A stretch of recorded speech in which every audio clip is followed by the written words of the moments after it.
Good morning, কেমন আছো তোমরা সবাই? আশা করি সবাই ভীষণ ভালো আছো, আমিও ভীষণ ভালো আছি। এখন আমরা আছি কোভালাম বিচে, আর আজকে কিন্তু আমাদের কেরালার লাস্ট দিন। আর তোমাদের কেরালার ব্লগগুলো দেখতে কেমন লেগেছে অবশ্যই কমেন্ট করে জানিও। আজকে একটু আমাদের মনটা খারাপ, কারণ কালকে তো আবার চলে যাবো, কালকেই আবার আগের রুটিনে ফিরে যেতে হবে আমাদের। তো যাই হোক, জীবন তো এইভাবেই চলতে থাকবে। আর এদিকে দেখো, আমাদের হোটেল থেকে একদম বিচটা সঙ্গেই, এটা হচ্ছে হোটেলের রেস্টুরেন্ট। আর ওই দেখো বিচ। তো যাই হোক, আমি এখন নিচে যাবো ব্রেকফাস্ট করতে, আর তোমাদের সঙ্গে সবটাই ঘুরে দেখাবো। ভিডিওটা দেখতে থাকো, আশা করি অনেক ভালো লাগবে। আর দেখো, মেয়ে কিন্তু ভালোই, ওর শরীরটা একদমই ঠিকই আছে। আর আমার শরীরটাই মানে একটু খারাপ হয়ে গেছে, মানে ঠান্ডা লেগেছে। তো যাই হোক, কাল বাড়ি চলে যাব। তো ভিডিওটা তোমরা দেখতে থাকো, আশা করি অনেক ভালো লাগবে। তো দেখো, চলে এসেছি নিচে। মেয়ে আর তার বাবা আগেই চলে এসেছিলো, এখন আমি এলাম। আর আমাদের হোটেলের ক্যান্টিনের ব্রেকফাস্ট টাইম ছিল হচ্ছে সকাল 8টা থেকে 10টা পর্যন্ত, কিন্তু আমাদের ঘুম থেকে উঠতে অনেকটাই লেট হয়ে গেছিলো, যার জন্য আজকে আমাদের ব্রেকফাস্টটা বাইরেই করতে হবে। সেই জন্য আমরা বাইরে চলে এসেছি। আর এদিকে মেয়ে আর তার বাবাকেও খুঁজে নিয়েছি। আর এদিকে দেখো, আমাকে কেমন পাগলির মতো লাগছে, দেখে মনে হচ্ছে কোথাকার একটা পাগল ঘুরতে চলে এসছে। তো যাই হোক, এখন আমরা যাচ্ছি হচ্ছে ব্রেকফাস্ট করতে একটা রেস্টুরেন্টে। আর যাওয়ার সময় দেখছিলাম এখানে বেশ সুন্দর সুন্দর জুয়েলারি আছে এই দোকানগুলোতে। তো যাই হোক, রাতে দেখবো কেমন কি জুয়েলারি আছে, কিছু কিনলে কিনবো রাতে। আর এখন আমরা চলে এসেছি ব্রেকফাস্ট করতে। আর ব্রেকফাস্টে ছিল হচ্ছে পেটাই পরোটা আর হচ্ছে চানা মশলা, ব্রেড বাটার, এগুলোও ছিল। ওইগুলো আমরা খেয়ে নিয়েছি, ওটা আর ভিডিও করা হয়নি। তো খাচ্ছিলাম আর একদম সমুদ্রটা দেখছিলাম। তো যাই হোক, খাওয়া দাওয়া সেরে আমরা এখন চলে এসেছিলাম একটু বিচে। এখানে আমরা বেশ অনেকক্ষণ সময় কাটিয়েছিলাম।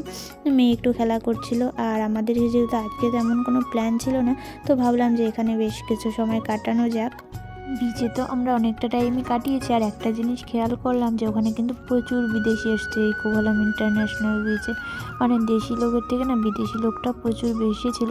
আর ওরা দেখছিলাম কি সুন্দর বডি ম্যাসাজ করছে, বই পড়ছে, এসব করে ওরা সময় কাটাচ্ছিল। আর এদিকে তো আমরা আমাদের কাজে ব্যস্ত, আমরা ভীষণ মজা করছিলাম। আর আমার মেয়েও তো ভীষণ খুশি, কারণ ও তো ঘুরতে এসছে। আমি তো আগে দীঘা মন্দারমণিতে গিয়েছিলাম, কিন্তু এই বীচটা না একদমই অন্যরকম, খুব সুন্দর। আর আমার তো ভীষণ ভালো লেগেছে। আর পুরীর বীচটা আমার দেখা হয়নি, কারণ আমি এখনও পুরীতে যাইনি।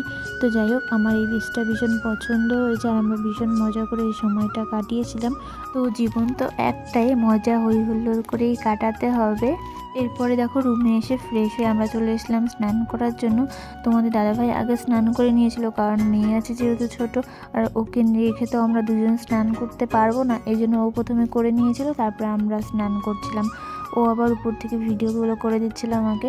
তো যাই হোক, আমরা ভীষণ মজা করে কাটাচ্ছিলাম এই সময়গুলো। আর আমার ভিডিওগুলো দেখে এখন যা হাসি পাচ্ছিল, কারণ এই দাদাটার সঙ্গে আমি কম্পিটিশন দিচ্ছিলাম, একটা ডুব দিয়ে কে কত দূরে যেতে পারে। কিন্তু আমার যেহেতু ফুল প্যান্ট ছিল, যার জন্য আমি এগোতে পারছিলাম না।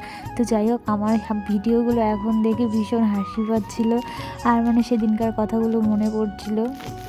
রেডি হয়ে নিয়েছি, এখন ওই লাঞ্চ করব, তারপরে আমরা বেরোবো। তো দেখো, আমার ফুল লুকটা তোমাদের সঙ্গে শেয়ার করছি। তো দেখো, এটা ছিল আজকে আমার ফুল লুক। কেমন লাগছে অবশ্যই কমেন্ট করে জানিও। এই ড্রেসটা আমার অনেক দিন আগেই, কিন্তু ঘুরতে আসবো, ঘুরতে এসে পরবো, এই জন্য আর এতদিন পরা হয়নি। তো আজকে ফার্স্ট টাইম পরলাম, কেমন লাগছে অবশ্যই কমেন্ট করে জানিও। আর দেখো, চলে এসে নিচে, আর নিচে এসে দেখি মেয়ে আর তার বাবা খুব খুশিতে খুশিতে ভিডিও করছে। আর মেয়ে তো ভীষণ খুশি, ঘুরতে এসছে বলে কথা। আর মেয়ে খুশি থাকলে কিন্তু আমরা মা বাবারাও খুশি থাকি। তো আমরা চলে এসেছি এখন দুপুরে লাঞ্চ করতে। আর মেয়ের হাতে দিয়েছে একটা শশা, কারণ আমরা যখন খেতে বসি শশা থাকলে ওর হাতে একটু দিই। তো তারপরে দেখো, এখন আমরা বেরিয়ে পড়েছি। এখন আমরা দুটো মন্দির ঘুরবো, আর আমাদের কিছু শপিং করব, হ্যাঁ শাড়ি কিনবো। তো যাই হোক, এখন আমরা বেরিয়ে পড়েছি। আর যাওয়ার সময় একটু হেঁটে যেতে হবে, কারণ গাড়িটা হোটেলের সামনে পর্যন্ত আসার কোনো ব্যবস্থা নেই, একটু হেঁটে যেতে হয়। তো যাই হোক, হাঁটছি। আর দোকানপাটগুলো ঘুরে ঘুরে দেখছিলাম, বেশ সুন্দর সুন্দর দোকানপাট ছিল, রাতে কেনাকাটা করব এখান থেকে। তারপরে দেখো, আমরা গাড়িতে উঠে পড়েছি, আর এখন যাবো একটা মন্দিরে। এরপরে দেখো, চলে এসেছি ত্রিবান্দাপুরমের একটা মন্দিরে। মন্দিরটার নাম হচ্ছে পদ্মনাভ স্বামী মন্দির।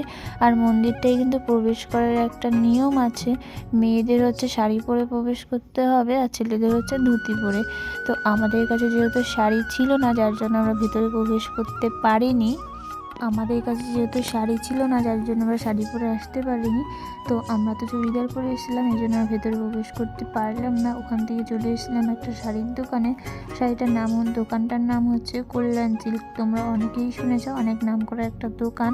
তো যাই হোক, আমরা এখানে চলে এসেছিলাম আর এখানে সুন্দর সুন্দর শাড়িও দেখেছি, আর অনেক দামি দামি শাড়ি ছিল, যেটা আমাদের বাজেটের মধ্যে একদমই ছিল না। তো যাই হোক, ওখান থেকে দেখে আমরা আরেকটা মন্দিরে চলে এসেছিলাম। সেই মন্দিরটার উপর দিয়ে দেখা একটা প্লেন যাচ্ছে, মানে এর কাছেই, খুব কাছেই এয়ারপোর্টটা। এই মন্দিরটার নামটা আমার এখন ঠিক খেয়াল নেই। তো যাই হোক, এই মন্দিরটার ভিতরেও প্রবেশ করার একটা নিয়ম ছিল, ছেলেদের খালি গায়ে ঢুকতে হবে, যেটা মানে সব মন্দিরেই দেখছি এখানকার। তো ওখান থেকে আমরা আরেকটা শাড়ির দোকানে চলে এসেছিলাম, আর এখানেও বেশ সুন্দর সুন্দর শাড়ি ছিল।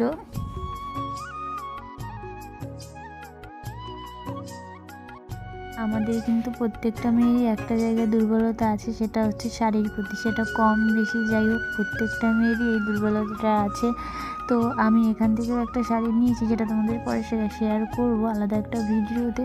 তারপরে এই দোকানটায় চলে এসেছিলাম, এটা হচ্ছে শাড়ি তৈরি করছে, আবার দেখো পাশেই আবার বিক্রি করছে। এই শাড়ির দোকানটায় খুব সুন্দর সুন্দর কালেকশন ছিল, কিন্তু ভুল করেছি, এখান থেকে নেওয়া হয়নি, পরে অন্য একটা দোকান থেকে নিয়েছি। পরে মনে হচ্ছিলো এই দোকানটা থেকে নিলেই ভালো হতো।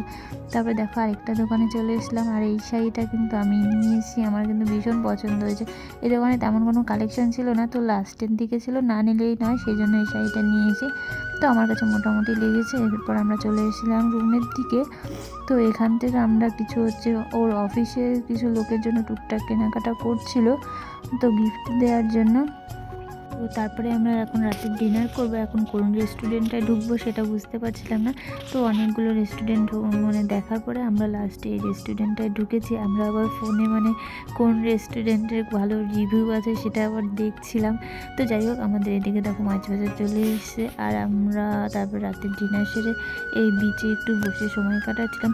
তো যাই হোক, আজকের মতন ভিডিওটা এখানে শেষ করছি। কেমন লাগছে অবশ্যই কমেন্ট করে জানিও।